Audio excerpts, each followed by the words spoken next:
ನಿಮ್ಮೆಲ್ರಿಗೂ ನಮಸ್ಕಾರ. ಝೀರೋದ ಮಾರ್ಕೆಟ್ನ the daily brief ಎಪಿಸೋಡ್ಗೆ ಸ್ವಾಗತ. ಇವತ್ತಿನ ಎಪಿಸೋಡಲ್ಲಿ ನಾನು 2 ಕತೆಗಳ ಬಗ್ಗೆ ಮಾತಾಡ್ತೀನಿ. ಮೊದಲನೇ ಕಥೆಯಲ್ಲಿ ಭಾರತದ ಟಾಪ್ ಪ್ರೈವೇಟ್ ಬ್ಯಾಂಕ್ಸ್ಗಳ ಬೆಳವಣಿಗೆ ನಿಧಾನವಾಗಿದ್ರೂ ಕೂಡ ಲಾಭಾಂಶ ಕಡಿಮೆ ಆಗ್ತಿದ್ರು ಹೇಗೆ ಗಟ್ಟಿಯಾಗಿ ನಿಂತ್ಕೊಂಡಿದೆ ಅನ್ನೋದ್ರ ಬಗ್ಗೆ ನೋಡೋಣ. ಎರಡನೇ ಕಥೆಯಲ್ಲಿ ಭಾರತದಲ್ಲಿ CNG ಬಳಕೆ ಹೆಚ್ಚಾಗ್ತಿದ್ರು ಗ್ಯಾಸ್ ಕಂಪನೀಸ್ ಯಾಕೆ ಕಡಿಮೆ ಲಾಭ ಮಾಡ್ತಿದೆ ಅನ್ನೋದ್ರ ಬಗ್ಗೆ ಡಿಸ್ಕಸ್ ಮಾಡೋಣ. ಹಣಕಾಸಿನ ವಿಷಯ ಹಾಗೂ ಫೈನಾನ್ಷಿಯಲ್ ಮಾರ್ಕೆಟ್ಸ್ ಅಲ್ಲಿ ಆಗುವಂತಹ ಚೇಂಜಸ್ ಬಗ್ಗೆ ನಾವಿಲ್ಲಿ ಡೀಟೇಲ್ಡ್ ಆಗಿ ಮಾತಾಡ್ತೀವಿ. ಇವತ್ತು 30th ಏಪ್ರಿಲ್ ವೆಡ್ನೆಸ್ಡೇ. ನಾನು ನಿಮ್ಮ ನಿರೂಪಕಿ ಚಂದನಾ ಗೌಡ. ಸರಿ, ಮೊದಲನೇ ಕತೆಗೆ ಹೋಗೋಣ. ಭಾರತದ ಅತಿ ದೊಡ್ಡ ಪ್ರೈವೇಟ್ ಬ್ಯಾಂಕ್ಸ್ಗಳು ತಮ್ಮ ಮಾರ್ಚ್ 2025ಕ್ಕೆ ಕೊನೆಗೊಂಡಂತಹ ಒಂದು ಕ್ವಾರ್ಟರ್ನ ರಿಪೋರ್ಟ್ ಕಾರ್ಡ್ಸ್ ಅನ್ನ ಈಗಷ್ಟೇ ಹಂಚಿಕೊಂಡಿದೆ. ಇದನ್ನ ಫೈನಾನ್ಷಿಯಲ್ ಇಯರ್ 2025 4ನೇ ಕ್ವಾರ್ಟರ್ ಅಂತಾನೂ ಕೂಡ ಕರಿತೀವಿ. ಇವು HDFC ಬ್ಯಾಂಕ್, ICICI ಬ್ಯಾಂಕ್ ಮತ್ತೆ ಆಕ್ಸಿಸ್ ಬ್ಯಾಂಕ್ ನ ಅರ್ನಿಂಗ್ಸ್ ಅಂತ ಹೇಳ್ಬೋದು. ಈ ರಿಸಲ್ಟ್ಸ್ ಎಲ್ಲರೂ ಬಹಳ ಹತ್ರದಿಂದ ಗಮನಿಸ್ತಾರೆ. ಯಾಕೆ ಅಂತಂದ್ರೆ ಈ 3 ಬ್ಯಾಂಕ್ಗಳು ಸೇರ್ಕೊಂಡು ಭಾರತದ ಪ್ರೈವೇಟ್ ಬ್ಯಾಂಕಿಂಗ್ ಸಿಸ್ಟಮ್ನ ಒಂದು ದೊಡ್ಡ ಭಾಗವನ್ನ ನಡೆಸುತ್ತೆ.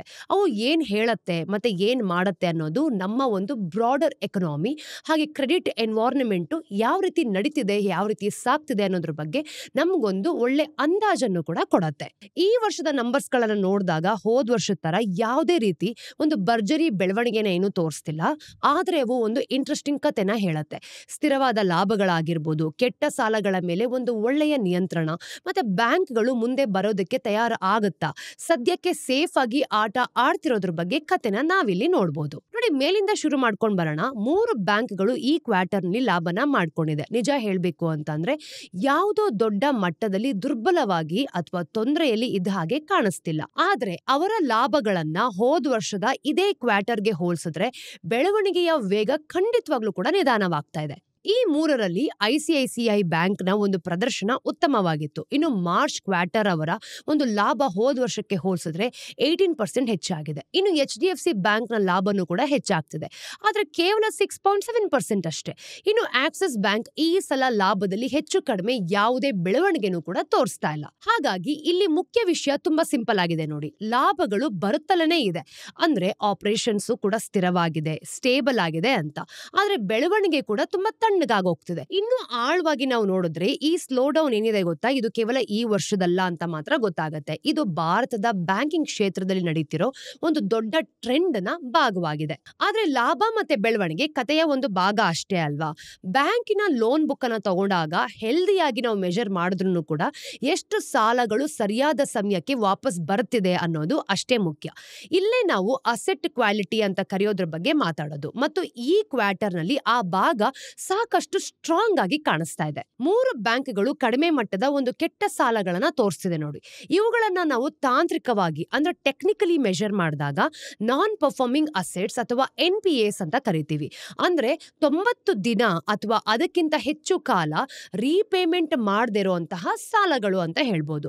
ಬ್ಯಾಂಕ್ಗಳಿಗೆ ಈ ಸಂಖ್ಯೆಯನ್ನ ಕಡಿಮೆ ಇಟ್ಕೊಳ್ಳೋದು ಒಂದು ಜವಾಬ್ದಾರಿಯುತವಾದ ಸಾಲ ನೀಡಿಕೆ ಅಂದ್ರೆ ಸಾಲಿಡ್ ರಿಕವರಿ ಮೆಕ್ಯಾನಿಸಮ್ ಸಂಕೇತ ಅಂತ ಹೇಳ್ಬೋದು. HDFC ಬ್ಯಾಂಕ್ ಅನ್ನ ಉದಾಹರಣೆಗೆ ತಗೊಳ್ಳೋಣ. ಮಾರ್ಚ್ ಕೊನೆಗೆ ಅವರ ಒಂದು ಗ್ರಾಸ್ NPA ರೇಷಿಯೋನ ನೋಡಿದಾಗ ಕೇವಲ 1.33% ಮಾತ್ರ ಇತ್ತು. ಇದು ಹೋದ ವರ್ಷಕ್ಕೆ ಹೋಲಿಸಿದ್ರೆ ಸ್ವಲ್ಪ ಜಾಸ್ತಿ, ಆದ್ರೆ ಅದು ಹೆಚ್ಚಾಗಿ HDFC ಲಿಮಿಟೆಡ್ ಜೊತೆಗಿನ ಒಂದು ಮರ್ಜರ್ ನಿಂದಾಗಿ ಅಂತ ಹೇಳ್ಬೋದು. ಆದ್ರೂ ಇದು ಕಡಿಮೆನೇನೆ ಅಲ್ವಾ. ಇನ್ನು ನಾವು ನೆಟ್ NPA ಅಂದ್ರೆ ಬ್ಯಾಂಕ್ಗೆ ಈಗಾಗಲೇ ತೆಗೆದಿಟ್ಟ ಒಂದು ಹಣವನ್ನ ಕಳೆದ ನಂತರದ ಸಂಖ್ಯೆನ ನೋಡಿದ್ವಿ ಅಂತಂದ್ರೆ ಅದು ಕೇವಲ 0.43% ಇದೆ. ICICI ಬ್ಯಾಂಕ್ ಇನ್ನು ಕ್ಲೀನ್ ಆಗಿತ್ತು ನೋಡಿ. ಅವರ ಒಂದು ಗ್ರಾಸ್ NPA ನೋಡಿದಾಗ 1.96% ಇಂದ 1.67% ಗೆ ಇಳಿದೋಗಿದೆ. ಹಾಗೆ ನೆಟ್ NPA ನ 0.39% ಇತ್ತು ಅಂತ ಹೇಳ್ಬೋದು. ಇನ್ನು ಆಕ್ಸಿಸ್ ಬ್ಯಾಂಕ್ ಕೂಡ ಇದೇ ಸಾಲಿನಲ್ಲಿ ಇತ್ತು. ಅವರ ಒಂದು ಗ್ರಾಸ್ NPA 1.28% ಗೆ ಇಳಿದೋಗಿದೆ. ಮತ್ತೆ ನೆಟ್ NPA ನಾವು ನೋಡಿದಾಗ 0.33% ಗೆ ಇಳಿದಿದೆ ನೋಡಿ. ಈ ನಂಬರ್ಸ್ ಗಳನ್ನ ನಾವು ನೋಡಿದಾಗ ಇತ್ತೀಚಿನ ವರ್ಷಗಳಲ್ಲಿ ಅತಿ ಕಡಿಮೆ ನಂಬರ್ಸ್ ಗಳಲ್ಲಿ ಸೇರ್ಕೊಂಡಿದೆ. ಇನ್ನು ಸಿಂಪಲ್ ಆಗಿ ಹೇಳೋದಾದ್ರೆ ಈ ಬ್ಯಾಂಕ್ಗಳು ಕೊಟ್ಟಿರೋ ಸಾಲಗಳು ಹೆಚ್ಚಾಗಿ ಯಾವುದೇ ದೊಡ್ಡ ತೊಂದರೆಗಳಿಲ್ಲದೆ ವಾಪಸ್ ಬರ್ತಿದೆ ಕೂಡ. ಇನ್ನು ಕೆಲವು ಕಡೆಗಳಲ್ಲಿ ನಾವು ನೋಡಿದಾಗ ಅಂದ್ರೆ ಈ ಮೈಕ್ರೋ ಫೈನಾನ್ಸ್ ಅಥವಾ ಅನ್ಸೆಕ್ಯೂರ್ಡ್ ರಿಟೇಲ್ ಲೋನ್ಸ್ ಗಳಲ್ಲಿ ಸ್ವಲ್ಪ ಸಮಸ್ಯೆಗಳು ಹೆಚ್ಚಾಗಿದ್ರು ಕೂಡ ಆ ತಲೆನೋವು ಈ ದೊಡ್ಡ ಬ್ಯಾಂಕ್ಗಳ ಲೆಕ್ಕದಲ್ಲಿ ಅಷ್ಟಾಗಿ ಕಾಣಿಸ್ತಿಲ್ಲ. ಈ ತರದ ಸಾಲಗಳನ್ನ ನಾವು ನೋಡಿದಾಗ ಸಾಮಾನ್ಯವಾಗಿ ಅವರ ಒಟ್ಟು ಪೋರ್ಟ್ಫೋಲಿಯೋದ ಚಿಕ್ಕ ಭಾಗವಷ್ಟೇ ಅಲ್ವಾ. ಹಾಗಾಗಿ ಅಲ್ಲಿ ಏನಾದರೂ ತೊಂದರೆ ಆಗ್ತಿದ್ರು ಕೂಡ ಅದು ಹೆಚ್ಚು ಪರಿಣಾಮ ಬೀರೋದಿಲ್ಲ ಅಂತಾನೂ ಕೂಡ ತೋರಿಸುತ್ತೆ. ಈ ತರದ ಒಂದು ರಿಸ್ಕ್ ಲೆಂಡಿಂಗ್ ನ ನಾವು ನೋಡಿದಾಗ ಇದರಲ್ಲಿ ಹೆಚ್ಚಾಗಿ ಪಾರ್ಟಿಸಿಪೇಟ್ ಮಾಡೋ ಸಣ್ಣ ಬ್ಯಾಂಕ್ಗಳಾಗಿರ್ಬೋದು ಅಥವಾ NBFCಗಳು, ಹಾಗಲ್ದೆ ಈ ದೊಡ್ಡ ಬ್ಯಾಂಕ್ಗಳಿಗೆ ಅದರಿಂದ ದೂರ ಇರುವಂತಹ ಅನುಕೂಲ ಕೂಡ ಕಾಣಿಸ್ತಾ ಇದೆ. ನಿಜ ಹೇಳ್ಬೇಕು ಅಂತಂದ್ರೆ ಇವರು ಸಾಕಷ್ಟು ಎಚ್ಚರಿಕೆಯಿಂದ ಇದ್ದಾರೆ ಅಂತ ಇಲ್ಲೇ ಗೊತ್ತಾಗತ್ತೆ. ಈಗ ಮುಂದೆ ಬರುವ ದಿನಗಳಲ್ಲಿ ಏನಾದ್ರೂ ಸಾಲಗಳು ಕೆಟ್ಟದಾಯ್ತು ಅಂತ ಅನ್ಕೊಳ್ಳೋಣ, ಅವರು ಹೆಚ್ಚುವರಿ ಹಣವನ್ನ ಅದನ್ನ ಪ್ರಾವಿಷನ್ಸ್ ಅಂತ ಕರೀತಾರೆ, ಅಂದ್ರೆ ತೆಗೆದಿಡ್ತಾರೆ ಅಲ್ವಾ. ಉದಾಹರಣೆಗೆ ಆಕ್ಸಿಸ್ ಬ್ಯಾಂಕ್ ತನ್ನ ಈಗಿರುವ ಗ್ರಾಸ್ NPAsಗಳ 157% ನಷ್ಟು ಪ್ರಾವಿಷನ್ಸ್ ಮಾಡಿದೆ. ಅಂದ್ರೆ ಏನಾದ್ರೂ ಹೆಚ್ಚು ಕಡಿಮೆ ಆದ್ರೆ ಪ್ರತಿ ₹1 ಕೂಡ ಕೆಟ್ಟ ಸಾಲಕ್ಕೆ ₹1.5 ಹೆಚ್ಚು ರಕ್ಷಣೆ ಇದ್ದ ಹಾಗೆ. ಇದು ತುಂಬಾ ಎಚ್ಚರಿಕೆಯ ಮತ್ತೆ ಹೆಲ್ದಿ ಕೂಡ ಸಂಕೇತವಾಗಿ ಕಾಣುತ್ತೆ ನೋಡಿ. ಹಾಗಾಗಿ ನೀವು ಬ್ಯಾಂಕ್ಗಳಲ್ಲಿ ಏನಾದ್ರೂ ಕೂಡ ಬ್ಯಾಂಕ್ ಅಕೌಂಟ್ ಅನ್ನ ತಗೊಂಡಿರ್ತೀರಾ ಅಂತ ಅನ್ಕೊಳ್ಳೋಣ, ಅಥವಾ ಒಂದು ಇನ್ವೆಸ್ಟರ್ಸ್ ಆಗಿರ್ತೀರಾ ಅಂತ ಅನ್ಕೊಳ್ಳೋಣ. ಕಥೆಯ ಈ ಭಾಗ ನಿಮ್ಗೆ ಧೈರ್ಯವನ್ನ ಕೊಡತ್ತೆ. ಬ್ಯಾಂಕ್ಗಳು ತಮ್ಮ ಶಕ್ತಿಯನ್ನ ಮೀರಿ ಯಾವತ್ತೂ ಕೂಡ ಹೋಗೋದಿಲ್ಲ. ಅವರು ತಮ್ಮ ಮನೆಯನ್ನ ಅಚ್ಚುಕಟ್ಟಾಗಿ ಇಟ್ಕೊಂಡಿರ್ತಾರೆ, ಮತ್ತೆ ದಾರಿಯಲ್ಲಿ ಬರೋ ಯಾವುದೇ ಅಡೆತಡೆಗಳಿಗೂ ಕೂಡ ತುಂಬಾ ಸಿದ್ಧವಾಗಿರ್ತಾರೆ. ಈಗ ವಿಷಯಗಳು ಎಲ್ಲಿ ತುಂಬಾ ಸ್ಲೋ ಆಗ್ತಿದೆ ಅನ್ನೋದ್ರ ಬಗ್ಗೆ ಮಾತಾಡೋಣ, ಅಂದ್ರೆ ಗ್ರೋತ್. ನೋಡಿ, ಹೋದ ವರ್ಷಕ್ಕೆ ಕಂಪೇರ್ ಮಾಡಿದ್ರೆ ಬ್ಯಾಂಕ್ಗಳು ಈಗ ಅಷ್ಟೊಂದು ವೇಗವಾಗಿ ಸಾಲ ಕೊಡ್ತಿಲ್ಲ ಅಲ್ವಾ. ಒಂದು ವರ್ಷದ ಹಿಂದೆ ಭಾರತದ ಅಂದ್ರೆ ಒಟ್ಟಾರೆ ಕ್ರೆಡಿಟ್ ಗ್ರೋತ್ ಅನ್ನ ನೋಡಿದಾಗ ಸುಮಾರು 16.5% ಇತ್ತು. ಅಂದ್ರೆ ಮಾರ್ಚ್ 2025 ಹೊತ್ತಿಗೆ ಈ ವರ್ಷ ಇದು ಸುಮಾರು 11%ಗೆ ಇಳಿದೋಗಿದೆ. ಇದು ದೊಡ್ಡ ಸ್ಲೋ ಡೌನ್ ತಾನೆ. ಇದರ ಒಂದು ಕೇವಲ ಬೇಡಿಕೆ ಕೂಡ ಕಡಿಮೆ ಆಗ್ತಿರೋ ಹಾಗೆ ಕಾಣ್ತಿಲ್ಲ. ಬಹಳಷ್ಟು ಸಂದರ್ಭಗಳಲ್ಲಿ ಬ್ಯಾಂಕ್ಗಳೇ ಹಿಂದೆ ಸರ್ದೋಗಿದೆ ಅಂತ ಕಾಣುತ್ತೆ. ಅವರ ಒಂದು ಲೋನ್ ಟು ಡೆಪಾಸಿಟ್ ರೇಷಿಯೋಸ್ ನಾವು ನೋಡಿದಾಗ ಡೆಪಾಸಿಟ್ಸ್ ಗಳಿಗೆ ಹೋಲಿಸಿದ್ರೆ ಎಷ್ಟು ಸಾಲ ಕೊಟ್ಟಿದ್ದಾರೆ ಅನ್ನೋ ಒಂದು ರೇಷಿಯೋ ಕಾಣುತ್ತೆ ನೋಡಿ. ತುಂಬಾ ಹೆಚ್ಚಾಗಿರೋದ್ರಿಂದ ಅದನ್ನ ಕಡಿಮೆ ಮಾಡಬೇಕು ಅಂತ ಅವರು ಸಾಲ ಕೊಡೋದನ್ನೇ ಕಡಿಮೆ ಮಾಡಿದ್ದಾರೆ. HDFC ಬ್ಯಾಂಕ್ ಅಲ್ಲಿ ಒಂದು ಒಳ್ಳೆ ಎಕ್ಸಾಂಪಲ್ ಸಿಗತ್ತೆ. ಈ ಕ್ವಾರ್ಟರ್ ನಲ್ಲಿ ಅವರ ಸಾಲದ ಬೆಳವಣಿಗೆನ ನಾವು ನೋಡಿದಾಗ ಹೋದ ವರ್ಷಕ್ಕೆ ಹೋಲಿಸಿದ್ರೆ ಕೇವಲ 7.7% ಇದೆ. ಇದು HDFC ಬ್ಯಾಂಕ್ಗೆ ಕಡಿಮೆನೆ. ಅವರು ಸಾಮಾನ್ಯವಾಗಿ ಡಬಲ್ ಡಿಜಿಟ್ಸ್ ನಲ್ಲಿ ಬೆಳೀತಾರೆ ಅಲ್ವಾ, ಆದ್ರೆ ಇದು ಅವರು ಯೋಚನೆ ಮಾಡಿ ಬೆಳೀತಿರೋ ಹಾಗೆ ಕಾಣ್ತಿದೆ ನೋಡಿ. ಅಂದ್ರೆ ಇವಾಗ HDFC ಲಿಮಿಟೆಡ್ ಜೊತೆ ಅವರು ಮರ್ಜರ್ ಆಗಿರೋದ್ರಿಂದ ಅವರ ಒಂದು ಲೋನ್ ಟು ಡೆಪಾಸಿಟ್ ರೇಷಿಯೋ ತುಂಬಾ ಹೆಚ್ಚಾಗಿದೆ. ಹಾಗಾಗಿ ಅವರು ಉದ್ದೇಶ ಪೂರ್ವಕವಾಗಿ ಸಾಲ ಕೊಡೋದನ್ನು ಕೂಡ ನಿಧಾನ ಮಾಡ್ಕೊಂಡಿದ್ದಾರೆ. ಇನ್ನು ಹೆಚ್ಚು ಡೆಪಾಸಿಟ್ಸ್ ಗಳನ್ನ ಅವರು ಕಲೆಕ್ಟ್ ಮಾಡ್ತಿರೋದ್ರಿಂದ ಅದ್ರ ಬಗ್ಗೆನೂ ಕೂಡ ಗಮನ ಹರಿಸಿದ್ರು. ಹಾಗೆ ಅವರು ಅದರಲ್ಲಿ ಸಕ್ಸಸ್ಫುಲ್ ಆದ್ರು ಅಂತ ಹೇಳ್ಬೋದು. ಅವರ ಡೆಪಾಸಿಟ್ಸ್ ಈ ಸಮಯದಲ್ಲಿ 16% ಅಷ್ಟು ಬೆಳೆದಿದೆ. ಇನ್ನು ಸಾಲದ ಬೆಳವಣಿಗೆಗಿಂತ ಇದು ಜಾಸ್ತಿ. ಹಾಗಾಗಿ ಬೆಳವಣಿಗೆಯ ನಂಬರ್ಸ್ ಗಳನ್ನ ನಾವು ನೋಡಿದಾಗ ಕಡಿಮೆ ಕಂಡ್ರೂ ಕೂಡ ಬ್ಯಾಂಕ್ ತನ್ನ ಫಂಡಿಂಗ್ ಬೇಸ್ ಅನ್ನ ಸುಧಾರಿಸಿಕೊಂಡು ಭವಿಷ್ಯದ ಬೆಳವಣಿಗೆಗೆ ಒಂದು ಫೌಂಡೇಶನ್ ಅನ್ನ ಹಾಕೊಳ್ತಾ ಇದೆ. ICICI ಬ್ಯಾಂಕ್ ಇನ್ನೊಂದ್ ಕಡೆ ನೋಡೋದಾದ್ರೆ ಅಷ್ಟೊಂದು ನಿಧಾನವಾಗಿ ಏನ್ ಕಾಣ್ತಿಲ್ಲ. ಅವರ ಒಂದು ದೇಶೀಯ ಲೋನ್ ಬುಕ್ 13.9% ಅಷ್ಟು ಬೆಳೆದಿದೆ ನೋಡಿ. ಇದು ಒಟ್ಟಾರೆ ಸಿಚುವೇಶನ್ಗೆ ಹೋಲಿಸಿದ್ರೆ ಬಹಳಷ್ಟು ಸ್ಟ್ರಾಂಗ್ ಆಗಿದೆ. ಈ ಬೆಳವಣಿಗೆ ರಿಟೇಲ್ ಮತ್ತೆ ಕಾರ್ಪೊರೇಟ್ ಎರಡೂ ಕಡೆಯಿಂದನೂ ಕೂಡ ಬರ್ತಿದೆ. ಅದರಲ್ಲೂ ಸಣ್ಣ ಮತ್ತೆ ಈ ಮಧ್ಯಮ ಬಿಸ್ನೆಸ್ ಗಳಿಂದ ಜಾಸ್ತಿ ಬೇಡಿಕೆ ಹೆಚ್ಚಾಗಿರೋದು. ಅವರ ಡೆಪಾಸಿಟ್ಸ್ ಗಳು ಸರಿ ಹೊಂದೋದಂತೆ ಕಾಣ್ತಾ ಇದೆ. ಹಾಗಾಗಿ ಅವರ ಹಣದ ಒತ್ತಡ ಅಂದ್ರೆ ಈ ಮನಿ ಪ್ರೆಷರ್ ಅನ್ನ ನಾವು ನೋಡಿದಾಗ ಅವರ ಕಡಿಮೆ ಖರ್ಚಿನ CASA ಡೆಪಾಸಿಟ್ಸ್ ಗಳ ಪಾಲನ್ನು ನಾವು ನೋಡಿದಾಗ ಸ್ವಲ್ಪ ಕಡಿಮೆ ಆಗಿದ್ರೂ ಕೂಡ ಅವರು ಒಂದು ಗುಡ್ ಬ್ಯಾಲೆನ್ಸ್ ಅನ್ನೇ ಕಾಯ್ದುಕೊಂಡಿದ್ದಾರೆ ಅನ್ನೋದು ಇಲ್ಲಿ ಗೊತ್ತಾಗತ್ತೆ. ಆಕ್ಸಿಸ್ ಬ್ಯಾಂಕ್ ನ ಸಾಲದ ಬೆಳವಣಿಗೆ ನಾವು ನೋಡಿದಾಗ 8% ಇತ್ತು ಅಲ್ವಾ. ಇದು ಕೂಡ ಅಷ್ಟೇನು ಹೆಚ್ಚಿಲ್ಲ. ಆದ್ರೆ ಇದು ಅವರದ್ದೇ ಆಯ್ಕೆ, ಚಾಯ್ಸ್ ಆಗಿದೆ. ಅಂದ್ರೆ ಬ್ಯಾಂಕ್ ನ ಮುಖ್ಯಸ್ಥರು ಹೇಳಿರೋ ಹಾಗೆ ಅವರು ತುಂಬಾ ಅಗ್ರೆಸಿವ್ ಗ್ರೋತ್ ಹಿಂದೆ ಹೋಗೋದ್ರ ಬದಲು ತಮ್ಮ ಒಂದು ಮಾರ್ಜಿನ್ಸ್ ನ ಹಾಗೆ ಸಾಲದ ಗುಣಮಟ್ಟಗಳನ್ನ ಕಾಪಾಡ್ಕೊಳ್ಳೋದಕ್ಕೆ ಹೆಚ್ಚು ಆದ್ಯತೆಯನ್ನ ಕೊಡ್ತಿದ್ದಾರೆ. ಹಾಗಾಗಿ SME ಲೆಂಡಿಂಗ್ ನಂತಹ ಕೆಲವು ವಿಭಾಗಗಳು 14% ಅಷ್ಟು ಬೆಳೆದ್ರೆ ರಿಟೇಲ್ ಮತ್ತೆ ಕಾರ್ಪೊರೇಟ್ ಲೆಂಡಿಂಗ್ ಹಾಗೆ ಸಿಂಗಲ್ ಡಿಜಿಟ್ ನಲ್ಲೇ ಇದಾಗಿ ಉಳ್ಕೊಂಡಿದೆ ಅಂತ. ಇನ್ನು ಈ ಡೆಪಾಸಿಟ್ಸ್ ಗಳ ವಿಷಯದಲ್ಲಿ ನಾವು ನೋಡಿದಾಗ ಆಕ್ಸಿಸ್ ತನ್ನ CASA ರೇಷಿಯೋವನ್ನ ಸ್ವಲ್ಪ ಹೆಚ್ಚಿಸಬೇಕು, ಇದರಲ್ಲಿ ಯಶಸ್ವಿಯಾಗಿದೆ ನೋಡಿ. ಆದ್ರೂ ಬೇರೆಯವರಂತೆ ಅವರ ಹೆಚ್ಚಿನ ಹೊಸ ಡೆಪಾಸಿಟ್ಸ್ ಗಳು ಹೆಚ್ಚು ಬಡ್ಡಿ ಕೊಡುವಂತಹ ಟರ್ಮ್ ಡೆಪಾಸಿಟ್ಸ್ಗೆ ಹರಿದು ಬಂದೋಗಿದೆ. ಹಾಗಾದ್ರೆ ಇಲ್ಲಿ ಒಟ್ಟಾರೆ ಕಲಿಯುವಂತಹ ನಾವು ಪಾಠನಾದ್ರೂ ಏನು ನೋಡಿ. ಸಾಲದ ಬೆಳವಣಿಗೆ ನಿಧಾನವಾಗಿದೆ ಹೌದು, ಆದ್ರೆ ಡೆಪಾಸಿಟ್ಸ್ ಗಳು ಚೆನ್ನಾಗಿ ಬೆಳೀತಾ ಇದೆ. ಬ್ಯಾಂಕ್ಗಳು ತಮ್ಮ ಒಂದು ಬ್ಯಾಲೆನ್ಸ್ ಶೀಟ್ಸ್ ಅನ್ನ ಸಿದ್ಧಪಡಿಸಿಕೊಳ್ತಿದೆ. ಇದರಿಂದ ಮುಂದೆ ಪರಿಸ್ಥಿತಿ ಸುಧಾರಿಸಿಕೊಂಡಾಗ ಅವರು ತಮ್ಮನ್ನ ತಾವು ಕಷ್ಟಕ್ಕೆ ಸಿಕ್ಕಾಕ್ಸ್ಕೊಳ್ಳದೆ ಹೆಚ್ಚು ಸಾಲವನ್ನು ಕೂಡ ಕೊಡಬಹುದು. ಹಾಗೆ ಬಹಳಷ್ಟು ಅನಲಿಸ್ಟ್ ಗಳ ಪ್ರಕಾರ ಸಾಲದ ಬೆಳವಣಿಗೆಯಲ್ಲಿರೋ ಈ ಸದ್ಯದ ನಿಧಾನಗತಿಯನ್ನು ನಾವು ನೋಡಿದಾಗ ತುಂಬಾ ಟೆಂಪ್ರವರಿಯಾಗಿ ಕಾಣ್ತದೆ. ಇನ್ನು ಬಡ್ಡಿ ರೇಟ್ಸ್ ಗಳು ಸ್ಥಿರವಾದಂತೆ ಅಥವಾ ಕಡಿಮೆಯಾದಂತೆ ಹಾಗೇನೆ ಬೇಡಿಕೆಗಳು ಹೆಚ್ಚಾದಂತೆ ಸಾಲದ ಬೆಳವಣಿಗೆ ಕೂಡ ನಾವು ಅದರಿಂದ ಚೇತರಿಸ್ಕೊಳ್ಬಹುದು. ನಿಜ ಹೇಳ್ಬೇಕು ಅಂತಂದ್ರೆ HDFC ಬ್ಯಾಂಕ್ ನ ಮ್ಯಾನೇಜ್ಮೆಂಟ್ ಪ್ರಕಾರ ಕ್ರೆಡಿಟ್ ಸೈಕಲ್ ಅಲ್ಲಿ ಅತಿ ಕೆಟ್ಟ ಸಮಯ ಈಗಾಗಲೇ ಮುಗ್ದು ಹೋಗಿದೆ. ಸ್ವಲ್ಪ ಸಮಯದಲ್ಲಿ ನಾವು ನೋಡೋದಾದ್ರೆ NPAs ಮತ್ತೆ ಕ್ರೆಡಿಟ್ ಕಾಸ್ಟ್ ಸ್ವಲ್ಪ ಹೆಚ್ಚಾಗಬಹುದು, ಆದ್ರೆ ಬೆಳವಣಿಗೆ ಬೇಗನೆ ವಾಪಸ್ ಬರುತ್ತೆ ಅಂತಾನು ಕೂಡ ಇವ್ರು ನಂಬಿದ್ದಾರೆ ನೋಡಿ. ಇದು ನಮ್ಮನ್ನ ಬ್ಯಾಂಕಿಂಗ್ ನ ಇನ್ನೊಂದು ಮುಖ್ಯ ಭಾಗಕ್ಕೆ ತಗೊಂಡ್ಬಂದ್ಕೊಡುತ್ತೆ, ಅದನ್ನೇ ಮಾರ್ಜಿನ್ಸ್ ಅಂತ ಹೇಳ್ತೀವಿ ನೋಡಿ. ಮಾರ್ಜಿನ್ಸ್ ಅಂದ್ರೆ ತುಂಬಾ ಸಿಂಪಲ್ ಆಗಿ ಹೇಳ್ತೀನಿ, ಬ್ಯಾಂಕ್ ಸಾಲಗಳನ್ನ ಕೊಟ್ಟು ಗಳಿಸುವ ಬಡ್ಡಿಗೂ ಹಾಗೂ ಠೇವಣಿದಾರರಿಗೆ ಕೊಡುವಂತಹ ಬಡ್ಡಿಗೂ ಇರುವಂತಹ ಡಿಫರೆನ್ಸ್ ಅಂತ ಹೇಳ್ಬೋದು. ಇದನ್ನ ನೆಟ್ ಇಂಟ್ರೆಸ್ಟ್ ಮಾರ್ಜಿನ್ಸ್ ಅಥವಾ NIM ಅಂತಾನು ಕೂಡ ಕರಿತೀವಿ ನೋಡಿ. ಇಂಟ್ರೆಸ್ಟ್ ರೇಟ್ಸ್ ಏರ್ತಿರ್ಬೇಕಾದ್ರೆ ಬ್ಯಾಂಕ್ಗಳಿಗೆ ಲಾಭವಾಗ್ತಿತ್ತು. ಯಾಕೆ ಅಂತಂದ್ರೆ ಅವರು ಸಾಲಗಾರರಿಂದ ಹೆಚ್ಚು ಬಡ್ಡಿಯನ್ನ ವಸೂಲ್ ಮಾಡಬಹುದಾಗಿತ್ತು. ಆದ್ರೆ ಡೆಪಾಸಿಟ್ಸ್ ಅವ್ರಿಗೆ ನಾವೇನಾದ್ರೂ ಹೋಲಿಸಿದ್ವಿ ಅಂತಂದ್ರೆ ಕಡಿಮೆ ಬಡ್ಡಿ ಕೊಡ್ತಿದ್ರು. ಆದ್ರೆ ಈಗ ರೇಟ್ ಕಟ್ಸ್ ಆಗುವಂತಹ ಎಕ್ಸ್ಪೆಕ್ಟೇಷನ್ಸ್ ಇರೋದ್ರಿಂದ ಈ ಟ್ರೆಂಡ್ಸ್ ಉಲ್ಟಾ ಆಗ್ತಿದೆ. ಸಾಲದ ಮೇಲಿನ ಬಡ್ಡಿ ಬೇಗನೆ ಇಳಿಯತ್ತೆ, ಆದ್ರೆ ಠೇವಣಿಗಳ ಮೇಲಿನಂತಹ ಬಡ್ಡಿ ತಕ್ಷಣಕ್ಕೆ ಇಳಿಯೋದಿಲ್ಲ. ಹಾಗಾಗಿ ಮಾರ್ಜಿನ್ಸ್ ಮೇಲಿನ ಒಂದು ಒತ್ತಡ ಜಾಸ್ತಿ ಬೀಳತ್ತೆ ನೋಡಿ. ಈ ಕ್ವಾರ್ಟರ್ ನಲ್ಲಿ ಮಾರ್ಜಿನ್ಸ್ ಹೆಚ್ಚಾಗಿ ತುಂಬಾ ಸ್ಟೇಬಲ್ ಆಗಿತ್ತು ಕೂಡ, ಆದ್ರೆ ಹೋದ ವರ್ಷಕ್ಕೆ ಹೋಲಿಸಿದ್ರೆ ಸ್ವಲ್ಪ ಕೆಳಗೆ ಇಳಿದೋಗಿದೆ. HDFC ಬ್ಯಾಂಕ್ ನ ಒಂದು NIM ನಾವು ನೋಡಿದಾಗ 3.73% ಇತ್ತು. ಹಿಂದಿನ ಕ್ವಾರ್ಟರ್ಗೆ ಹೋಲಿಸಿದ್ರೆ ತುಂಬಾ ಸ್ಥಿರವಾಗಿತ್ತು ಕೂಡ. ಆದ್ರೆ ಮರ್ಜರ್ ಗಿಂತ ಮುಂಚೆ ಅವರು ಮಾಡಿರುವಂತಹ ಒಂದು ರಿಪೋರ್ಟ್ ನಲ್ಲಿ ನಾವು ನೋಡಿದಾಗ ಕಡಿಮೆ ಆಗಿರೋ ರೀತಿ ಕಾಣ್ತಿದೆ. ಮರ್ಜರ್ ನಿಂದಾಗಿ ಬಹಳಷ್ಟು ಹೋಮ್ ಲೋನ್ಸ್ ಗಳು ಬಂದಿದೆ. ಹಾಗೆ ಇವೆರಡೂ ಕೂಡ ಮಾರ್ಜಿನ್ಸ್ ಅನ್ನ ಕೆಳಗಡೆ ತಗೊಂಡ್ ಬಂದ್ಕೊಟ್ಟಿದೆ. ಈ ಸ್ವಲ್ಪ ಸಮಯದಲ್ಲಿ ನಾವು ನೋಡಿದಾಗ ಇದು ಇನ್ನಷ್ಟು ಸಮಯ ಮುಂದುವರಿಸಬಹುದು. ವಿಶೇಷವಾಗಿ RBI ರೇಟ್ಸ್ ಏನಾದ್ರೂ ಇನ್ನೂ ಕೂಡ ಕಡಿಮೆ ಮಾಡ್ತು ಅಂತಂದ್ರೆ ಇದರಲ್ಲಿ ಸಾಕಷ್ಟು ಬದಲಾವಣೆಗಳಾಗತ್ತೆ ಅಂತ ಬ್ಯಾಂಕ್ ಹೇಳಿದೆ. ICICI ಬ್ಯಾಂಕ್ ಅಲ್ಲಿ ಇದು ಕೂಡ ಇನ್ನು ಎದ್ದು ಕಾಣ್ತಾ ಇದೆ. ಅವರ ಒಂದು NIM ನ ನಾವು ನೋಡಿದಾಗ 4.41% ಇತ್ತು, ಅಂದ್ರೆ ತುಂಬಾ ಸ್ಟೇಬಲ್ ಆಗಿತ್ತು. ಅದೇ ಸೆಕ್ಟರ್ ನಲ್ಲೂ ಕೂಡ ಇದು ಜಾಸ್ತಿ ಹೆಚ್ಚಾಗಿದೆ, ಅಂದ್ರೆ ಅವರು ತುಂಬಾ ಸ್ಟೇಬಲ್ ಆಗಿದ್ದಾರೆ. ಹಾಗೇನೆ ಅದೇ ಸೆಕ್ಟರ್ ಅಲ್ಲಿ ನಾವು ನೋಡಿದಾಗ ಅತಿ ಹೆಚ್ಚಾಗಿರೋ ತರ ಕಾಣ್ತಿದೆ ಮತ್ತೆ ತುಂಬಾ ಸ್ಟ್ರಾಂಗ್ ಆಗಿದೆ.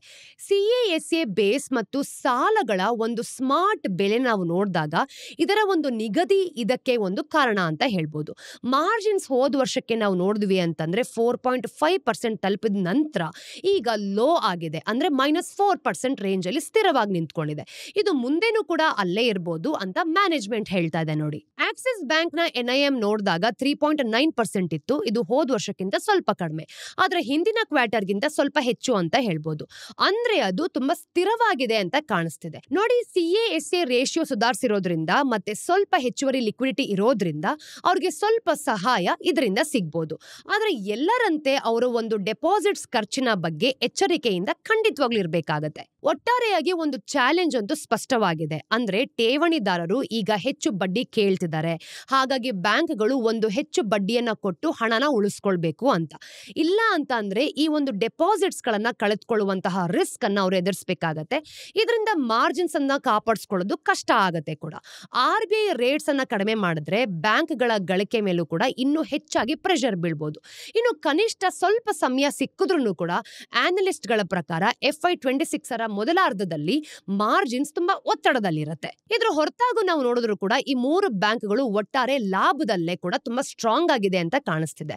ಅವರ ಒಂದು ರಿಟರ್ನ್ ಆನ್ ಅಸೆಟ್ಸ್ ನಾವು ನೋಡಿದಾಗ ಆಸ್ತಿಗಳಿಗಿಂತ ಲಾಭ ಗಳಿಸಿರುವ ಸಾಮರ್ಥ್ಯ ನಮ್ಗೆ ಇಲ್ಲಿ ಕಾಣುತ್ತೆ ನೋಡಿ. ಸುಮಾರು 1.7% ಇಂದ 2% ಅಷ್ಟು ತುಂಬಾ ಹೆಲ್ದಿಯಾಗಿ ಕಾಂಪಿಟೇಷನ್ ಅನ್ನ ಕೊಟ್ಟಿದೆ. ಹಾಗೆ ಲಾಭದಲ್ಲೂ ಕೂಡ ಇದೆ. ಹಾಗಾಗಿ ಮಾರ್ಜಿನ್ ಸ್ವಲ್ಪ ಥಿನ್ನರ್ ಆದ್ರೂ ಕೂಡ ಇನ್ನು ಗಟ್ಟಿಯಾದ ಸ್ಥಿತಿಯಲ್ಲೇನೆ ಕೂಡ ಇವರು ಕಾರ್ಯವನ್ನ ಖಂಡಿತವಾಗ್ಲೂ ಮಾಡಬಹುದು. ಮುಂದೆ ನೋಡಿದ್ರೆ ಮೂರು ಬ್ಯಾಂಕ್ಗಳ ಮ್ಯಾನೇಜ್ಮೆಂಟ್ ಮಾತುಗಳಲ್ಲಿ ಒಂದು ಕಾಶಿಯಸ್ ಆಪ್ಟಿಮಿಸಂ ಅಂತೂ ಖಂಡಿತವಾಗ್ಲೂ ಇದೆ. FY26 ನಲ್ಲಿ ಯಾರು ಭರ್ಜರಿ ಬೆಳವಣಿಗೆಯನ್ನ ಒಂದು ಭರವಸೆ ಕೊಡ್ತಿಲ್ಲ ಅಂತ. ಆದ್ರೆ ಅವರು ಯಾರು ಕೂಡ ಚಿಂತೆ ಮಾಡ್ತಿಲ್ಲ ಬಿಡಿ. HDFC ಬ್ಯಾಂಕ್ ತಮ್ಮ ಒಂದು ಮರ್ಜರ್ ಪ್ರಕ್ರಿಯೆ ಮುಗಿದ ನಂತರ ಮುಂದಿನ ವರ್ಷ ಒಂದು ಇಂಡಸ್ಟ್ರಿ ಆವರೇಜ್ ಅಥವಾ ಅದಕ್ಕಿಂತ ಹೆಚ್ಚು ಕ್ರೆಡಿಟ್ ಗ್ರೋತ್ ಅನ್ನ ಸಾಧಿಸುವಂತಹ ಒಂದು ಗುರಿಯನ್ನ ಇಟ್ಕೊಂಡಿದೆ. ಇನ್ನು ICICI ಬ್ಯಾಂಕ್ ನಿಖರವಾದ ಗುರಿಗಳನ್ನ ನೀಡ್ತಿಲ್ಲ, ಆದ್ರೆ ತಮ್ಮ ಒಂದು ಬ್ಯಾಲೆನ್ಸ್ಡ್ ಗ್ರೋತ್ ಹಾದಿಯನ್ನ ರಿಸ್ಕ್ ಕ್ಯಾಲಿಬ್ರೇಟೆಡ್ ಆಗಿ ಇದೇ ರೀತಿ ನಡೆಸ್ಕೊಂಡು ಹೋಗ್ಬೇಕು ಅನ್ನೋ ಒಂದು ವಿಶ್ವಾಸನೂ ಕೂಡ ವ್ಯಕ್ತಪಡಿಸ್ತಿದೆ.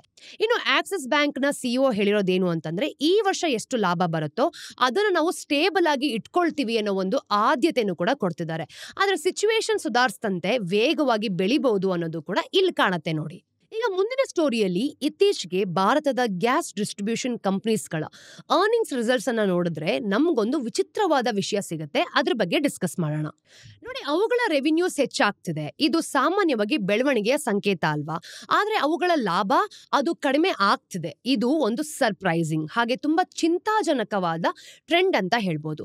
ಇದು ಭಾರತದ CNG ಕಥೆಯಲ್ಲಿ ಏನೋ ಆಳವಾದ ಬದಲಾವಣೆ ಆಗ್ತಿದೆ ಅಂತ ನಮಗೆ ಗೊತ್ತಾಗತ್ತೆ. ನೋಡಿ, ಅದಾನಿ ಟೋಟಲ್ ಗ್ಯಾಸ್ ನ ಉದಾಹರಣೆಗೆ ತಗೊಳ್ಳೋಣ. ಜನವರಿ ಮಾರ್ಚ್ 2025 ಕ್ವಾರ್ಟರ್ ಅಲ್ಲಿ ನಾವು ನೋಡಿದಾಗ ಅವರ ರೆವಿನ್ಯೂ ಹೋದ ವರ್ಷದ ಅಂದ್ರೆ ಇದೇ ಸಮಯಕ್ಕೆ ಹೋಲಿಸಿದ್ರೆ 15% ಗಿಂತ ಹೆಚ್ಚಾಗಿ ಏರಿದೆ. ರೆವಿನ್ಯೂ ಏರಿಕೆ ಆದ್ರೂ ಕೂಡ ಅವರ ನೆಟ್ ಪ್ರಾಫಿಟ್ ಸುಮಾರು 8% ಅಷ್ಟು ಕಡಿಮೆ ಆಗಿದೆ. ಇನ್ನೊಬ್ಬ ದೊಡ್ಡ ಕಂಪನಿ ಅಂದ್ರೆ ಇಂದ್ರಪ್ರಸ್ಥ ಗ್ಯಾಸ್ ಕೂಡ ಇದೇ ಕಥೆಯನ್ನ ತೋರಿಸಿದೆ. ನೋಡಿ, ಹೆಚ್ಚು ರೆವಿನ್ಯೂ ಆದ್ರೂ ಕೂಡ ಕಡಿಮೆ ಪ್ರಾಫಿಟ್ ಇದೆ ಅಂತ. ಇದು ಕೇವಲ ಒಂದೆರಡು ಕಂಪನಿಗಳ ವಿಷಯ ಅಲ್ಲ, ಇದು ಇಡೀ ಸೆಕ್ಟರ್ ನಲ್ಲಿ ಕಾಣಿಸ್ಕೊಳ್ತಿರೋ ಒಂದು ಪ್ಯಾಟ್ರನ್ ಅಂತ ಹೇಳ್ಬೋದು. ಹಾಗಾದ್ರೆ ಇಲ್ಲಿ ಏನಾಗ್ತಿದೆ? ಯಾಕೆ ಈ ಕಂಪನಿಗಳು ಹೆಚ್ಚು ಗ್ಯಾಸ್ ಮಾರಾಟ ಮಾಡಿ ಕಡಿಮೆ ಹಣನ ಗಳಿಸ್ತಾ ಇದೆ? ನೋಡಿ, ಅದನ್ನ ಅರ್ಥ ಮಾಡ್ಕೊಳ್ಬೇಕು ಅಂತಂದ್ರೆ ನಾವು ಸ್ವಲ್ಪ ಹಿಂದೆ ಹೋಗಿ CNG ಅಂದ್ರೆ ನಿಜವಾಗ್ಲೂ ಏನು, ಅದು ಭಾರತದಲ್ಲಿ ಮೊದಲಿಗೆ ಯಾಕಷ್ಟು ಜನಪ್ರಿಯವಾಯಿತು, ಮತ್ತೆ ಈಗ ಆ ಮಾಡೆಲ್ ಯಾಕಷ್ಟು ತೊಂದರೆಗೆ ಸಿಕ್ಕಾಕೊಂಡಿದೆ ಅನ್ನೋದ್ರ ಬಗ್ಗೆ ಅರ್ಥ ಮಾಡ್ಕೊಳ್ಬೇಕು. CNG ಅಂತಂದ್ರೆ ಕಂಪ್ರೆಸ್ಡ್ ನ್ಯಾಚುರಲ್ ಗ್ಯಾಸ್ ಅಂತ. ಅಂದ್ರೆ ಇದನ್ನ ಮುಖ್ಯವಾಗಿ ಮಿಥೇನ್ ಅನಿಲ, ಇದನ್ನ ಅದರ ಮೂಲ ಗಾತ್ರದ 1% ಗಿಂತ ಕಡಿಮೆ ಆಗೋಷ್ಟು ಒತ್ತಿ ತುಂಬಿರ್ತಾರೆ. ಇದರಿಂದ ಅದನ್ನ ಸ್ಟೋರ್ ಮಾಡೋದು ಮತ್ತೆ ಸಾಗಿಸೋದು ತುಂಬಾ ಸುಲಭವಾಗುತ್ತೆ. ಇದನ್ನ ವಾಹನಗಳಲ್ಲಿ ಇಂಧನವಾಗಿ ಬಳಸ್ತಾರೆ. ನೀವು ಬೆಂಗಳೂರಿನಂತಹ ದೊಡ್ಡ ನಗರಗಳಲ್ಲಿ ಹಸಿರು ಸ್ಟಿಕ್ಕರ್ ಹಾಕಿರುವಂತಹ ಒಂದು ಆಟೋ ಆಗಿರ್ಬೋದು, ಟ್ಯಾಕ್ಸಿ ಆಗಿರ್ಬೋದು, ಮತ್ತೆ ಕೆಲವು ಪರ್ಸನಲ್ ಕಾರ್ಸ್ ಗಳನ್ನ ನೋಡಿರ್ತೀರಲ್ಲ, ಅವೆಲ್ಲ CNG ಮೇಲೆ ಓಡಾಡೋದು. ಭಾರತದಲ್ಲಿ CNG ಯಾಕಿಷ್ಟು ಪಾಪ್ಯುಲರ್ ಆಯಿತು? ನೋಡಿ, ಭಾರತದಲ್ಲಿ CNG ಪಾಪ್ಯುಲರ್ ಆಗೋದಕ್ಕೆ 3 ಮುಖ್ಯವಾದ ಕಾರಣಗಳಿತ್ತು. ಒಂದು, ಇದು ಪೆಟ್ರೋಲ್ ಅಥವಾ ಡೀಸೆಲ್ ಗಿಂತ ಹೆಚ್ಚು ಸ್ವಚ್ಛವಾಗಿದೆ. ಇನ್ನು ದೆಹಲಿಯಂತಹ ನಗರಗಳಲ್ಲಿ ನಾವು ನೋಡಿದಾಗ ಏರ್ ಪೊಲ್ಯೂಷನ್ ತುಂಬಾ ದೊಡ್ಡ ಸಮಸ್ಯೆವಾಗಿದೆ ಅಲ್ವಾ? ಇದರಿಂದ ಅದು ನಿಯಂತ್ರಣಕ್ಕೂ ಕೂಡ ಬರ್ತಿತ್ತು. ನಿಜ ಹೇಳ್ಬೇಕು ಅಂತಂದ್ರೆ 1998 ರಲ್ಲಿ ಸುಪ್ರೀಂ ಕೋರ್ಟ್ ಮಧ್ಯ ಪ್ರವೇಶ ಮಾಡಿಕೊಂಡು ದೆಹಲಿಯ ಎಲ್ಲ ಪಬ್ಲಿಕ್ ಟ್ರಾನ್ಸ್ಪೋರ್ಟ್ ವಾಹನಗಳು ಕೂಡ CNGಗೆ ಬದಲಾಗಬೇಕು ಅಂತ ಕಡ್ಡಾಯ ಮಾಡಿತ್ತು. ಎರಡನೇದಾಗಿ, ಇದು ಪೆಟ್ರೋಲ್ ಅಥವಾ ಡೀಸೆಲ್ ಗಿಂತ ತುಂಬಾ ಕಡಿಮೆ ರೇಟ್ ಅಲ್ಲಿ ಸಿಕ್ತಿತ್ತು. ಒಂದು ಕಾಲದಲ್ಲಿ CNGಗೆ ಬದಲಾಯಿಸೋದು ಅಂತಂದ್ರೆ ಡ್ರೈವರ್ಸ್ ತಮ್ಮ ಇಂಧನ ಖರ್ಚಿನಲ್ಲಿ 30-35% ಉಳಿಸಬಹುದಾಗಿತ್ತು.